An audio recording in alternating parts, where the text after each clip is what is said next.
ओला dock YouTube channel को subscribe करें और बेल आइकॉन को दबाना मत भूलें। बिस्मिल्लाहिर्रहमानिर्रहीम। मेरा नाम डॉक्टर वसीम तालिब है और मैं शोबा गायनी एंड ऑब से मुंसलिक हूँ और मैं प्रोफेसर हूँ। और इस शोबे में मैं तकरीबन 23 साल से काम कर रहा हूँ।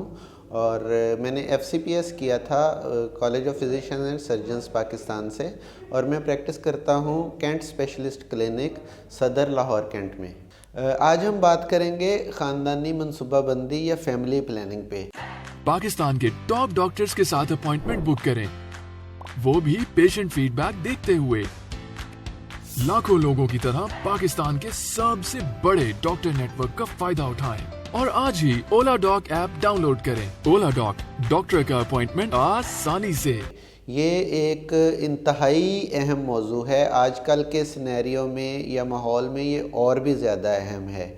चाहे हम इसको दुनिया के लेवल पे देखें, चाहे हम इसको अपने मुआशरे के लेवल पे देखें, या चाहे हम इसको अपनी फैमिली के लेवल पे देखें, ये तीनों एतबार से बहुत अहम है। दुनिया के लेवल पे अगर हम देखें तो ये इसलिए अहम है कि दुनिया के रिसोर्सेज जो हैं वो लिमिटेड हैं और आबादी जो है वो गैर मुतनासिब तरीके से बढ़ती जा रही है, जिसका के असरात भी अब आने शुरू हो गए हैं। पोल्यूशन इतनी ज़्यादा बढ़ गई है और रिसोर्सेज कम होते जा रहे हैं। दुनिया के बहुत से इलाकों में पानी की शदीद कमी हो गई है। फसलें उस एतबार से नहीं हो रही जितनी आबादी है। कई मुल्क जो हैं वो अपने लोगों को पूरी खुराक मुहैया नहीं कर रहे, इस वजह से कि उनकी आबादी गैर मुतनासिब तौर पर उनके ज़राए से ज़्यादा है। और यही मसला सबसे बड़ा शायद हमारे मुल्क का भी है। इसलिए अगर हम इसको अपने मुल्क के हिसाब से देखें तो ये और भी अहम है, क्योंकि हमारा मुल्क एक तीसरी दुनिया का मुल्क है। हम पहले ही इतने ज़्यादा मसाइल का शिकार हैं कि उसमें आबादी जो है जब बढ़ती है तो वो और भी मुश्किल हो जाता है उसको मैनेज करना। और अगर हम अपनी फैमिली के पॉइंट ऑफ व्यू से देखें तो उसमें भी हमें अपने ज़राए के मुताबिक अपने बच्चों को अच्छा इंसान बनाना, उनकी तालीम, उनकी तरबियत हमारे ऊपर फ़र्ज़ है। सिर्फ़ पैदा कर देना काफ़ी नहीं है। तो उस लिहाज से भी ये बहुत अहम है। और फैमिली प्लानिंग का जो बुनियादी मकसद है वो ये है कि आपका इस बात पे आप इतने बाखबर हों कि आप इस बात को कंट्रोल कर सकें कि आपके कितने बच्चे होंगे और कब होंगे। और इस कंट्रोल के लिए आपको ये पता होना ज़रूरी है कि इसके कौन कौन से तरीके हैं और उनको कब कब और कैसे इस्तेमाल करना है। फैमिली प्लानिंग बाज़ औक़ात सेहत के लिए भी ज़रूरी होती है। अगर दो हमलों में वक्फ़ा कम है तो माँ की सेहत शदीद मुतासर हो जाती है। और क्योंकि माँ ने ही बच्चों को संभालना है, तो अगर माँ की अपनी सेहत सही नहीं होगी तो ज़ाहिर है बच्चों की और पूरी फैमिली की सेहत उससे मुतासर होगी। कई ऐसी बीमारियाँ होती हैं जिनको कंट्रोल करना ज़रूरी होता है हमल होने से पहले, जैसे शुगर है, ब्लड प्रेशर है, कोई सांस की बीमारी चल रही है, कोई दिल की, गुर्दों की, जिगर की बीमारी चल रही है। तो वो अगर कंट्रोल हुए बग़ैर हमल हो जाएगा तो वो बहुत ज़्यादा नुकसानदेह हो सकता है उस खातून के लिए। तो इसका मतलब है कि दुनिया के लेवल पे भी ये ज़रूरी है, मुल्क के लेवल पे भी ज़रूरी है, फैमिली के लेवल पे भी ज़रूरी है, और इनफरादी लेवल पे अगर हम माँ की बात करें तो ये सबसे ज़्यादा ज़रूरी है। तो इस टॉपिक की अहमियत को देखते हुए मैंने ये सोचा है कि आज मैं आपको वो तमाम तरीके बताऊंगा जिन पे अमल करके आप ये कंट्रोल अपने हाथ में रख सकते हैं। अब हम बात करते हैं कि आप अगर किसी को ख़ानदानी मनसूबाबंदी के किसी तरीके की ज़रूरत है तो वो कैसे मुंतखब करे कि कौन सा तरीका उसके लिए बेहतर है। इसके लिए बहुत से चीज़ें हमें देखनी पड़ती हैं कि किसी भी जोड़े के लिए कौन सा तरीका मुनासिब रहेगा। सबसे पहले हमने ये देखना है कि उनकी इसको हमल को डिले करने की कितनी देर की ख्वाहिश है, वो कितनी देर तक बच्चा नहीं चाहते।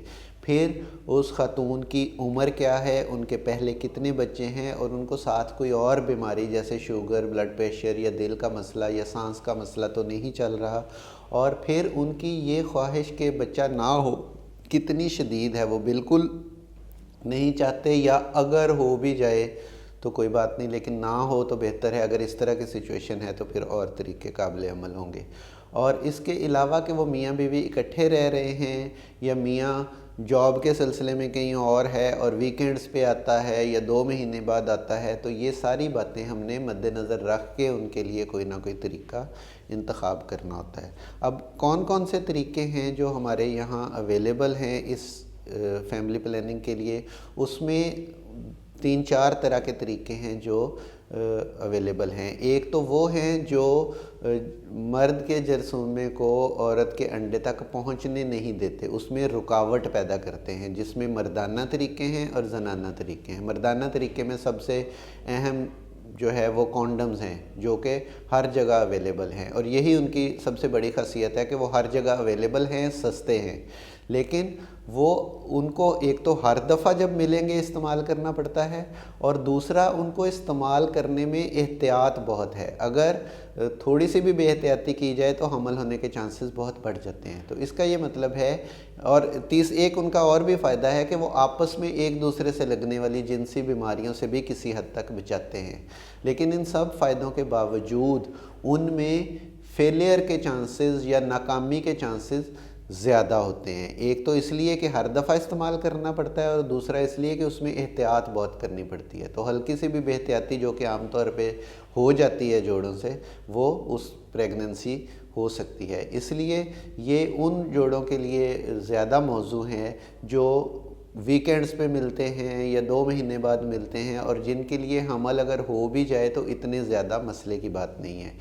اور جو خواتین کے طریقے ہیں، بیریئر میتھڈز جو رکاوٹ پیدا کرتے ہیں، وہ اتنے کامنلی اویلیبل بھی نہیں ہیں، اور ان کو استعمال کرنا مرد کے کونڈم سے بھی تھوڑا سا زیادہ مشکل ہے، اس لیے وہ عام طور پہ اتنے زیادہ ریکمینڈ نہیں کیے جاتے۔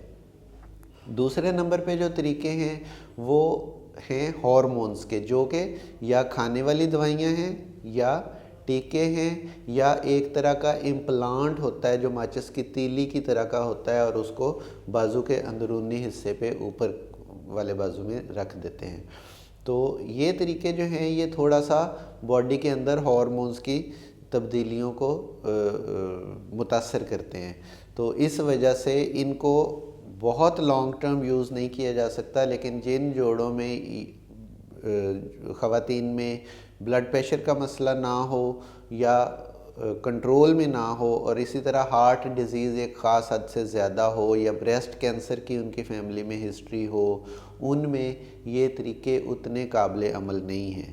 لیکن اگر دونوں ہارمونز کی بجائے جو ایسٹروجن اور پروجسٹرون ہیں زنانہ ہارمون، ان کی بجائے صرف پروجسٹرون والے طریقے ہوں تو وہ نسبتاً زیادہ محفوظ ہیں، لیکن پھر بھی ڈاکٹر کے مشورے کے بغیر ان کو استعمال نہیں کرنا چاہیے۔ جو کھانے والی گولیاں ہیں ہارمونز والی، وہ آپ کو روزانہ ایک گولی کھانی پڑتی ہے۔ اس کا یہ نقصان ہے کہ اگر ایک دن بھی بھول جائے تو حمل ہونے کے چانسز بڑھ جاتے ہیں، اور اگر آپ ٹیکہ لگواتے ہیں اس میں پیریڈز اپسیٹ ہو سکتے ہیں، اس میں ٹیکہ چھوڑنے کے بعد حمل ہونے کے چانسز کافی عرصے تک کم رہتے ہیں، اور اگر آپ یوٹرس کے اندر بھی جیسے ایک عام چھلا ہوتا ہے، ایک دوائی والا چھلا ہوتا ہے جس کو مائرینا کہتے ہیں، وہ بھی رکھا جا سکتا ہے جو کہ 5 سال کے لیے افیکٹو ہے، لیکن اس میں بھی پیریڈز اپسیٹ ہوتے ہیں، اور اس کے فیلئر کی سب سے بڑی وجہ یہی ہے۔ دوسرا اس کا یہ نقصان ہے کہ وہ مہنگا طریقہ ہے باقی طریقوں کی نسبت۔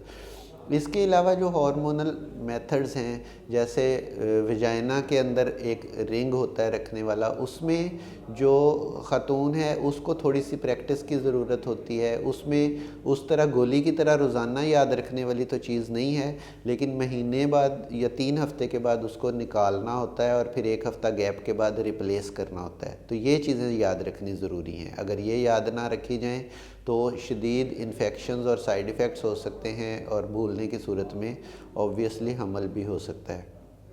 اس کے علاوہ جو دوسرا عام چھلا ہوتا ہے جس کو کاپر ٹی کہتے ہیں، اس میں انفیکشن ہو سکتا ہے، اس میں بلیڈنگ کے پرابلمز ہو سکتے ہیں، لیکن پھر بھی 90% سے زیادہ خواتین میں وہ سوٹ کر جاتا ہے، اور اگر وہ سوٹ کر جائے تو وہ بہت اچھا ہے، کیونکہ وہ 10 سال کے لیے افیکٹو ہوتا ہے، اور آپ کو اس میں کوئی بعد میں جب ایک دفعہ وہ افیکٹو ہو جاتا ہے آپ کو اس میں یاد رکھنے کی کوئی ضرورت نہیں ہے، اور آپ کو آپس میں ملنے میں کسی اور رکاوٹ والے طریقے کو استعمال کرنے کی ضرورت نہیں ہے۔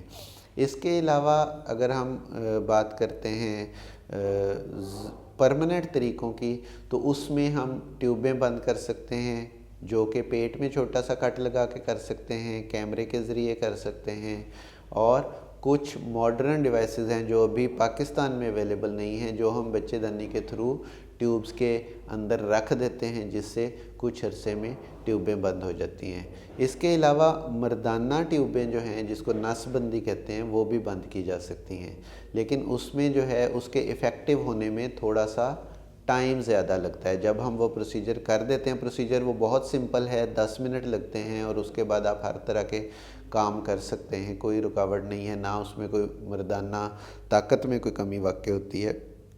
लेकिन उसमें हमें सीमन का टेस्ट करवाना पड़ता है, और वो जब तक 3 दफ़ा महीने के बाद सीमन का टेस्ट बिल्कुल उसमें स्पर्म्स ज़ीरो हो जाते हैं, तब तक वो इफ़ेक्टिव नहीं होता, तब तक आपको साथ कोई और तरीका इस्तेमाल करना पड़ता है। अब क्योंकि हमारी वीडियो की जो ड्यूरेशन है वो लिमिटेड है, इसलिए मैं इख्तसार के साथ इतना ही बता सकता हूँ। इससे ज़्यादा मालूमात अगर आपको चाहिए तो आप मुझसे रब्ता भी कर सकते हैं, आप अपॉइंटमेंट भी ले सकते हैं, आप ऑनलाइन भी मुझसे पूछ सकते हैं। तो लेकिन इस चीज़ के अवेयरनेस आपको होनी चाहिए, और अगर आपके पास ये अवेयरनेस है तो ये आपके पास अमानत है कि आप दूसरे लोगों को पहुंचाएं, क्योंकि इस वक्त की सबसे बड़ी ज़रूरत है कि हम अपनी आबादी को कंट्रोल करें। अपने ज़राए के मुताबिक अगर हम अपनी आबादी को कर लें तो हमारे 99% जो मसाइल हैं, प्रॉब्लम्स हैं, वो हल हो सकती हैं। Thank you.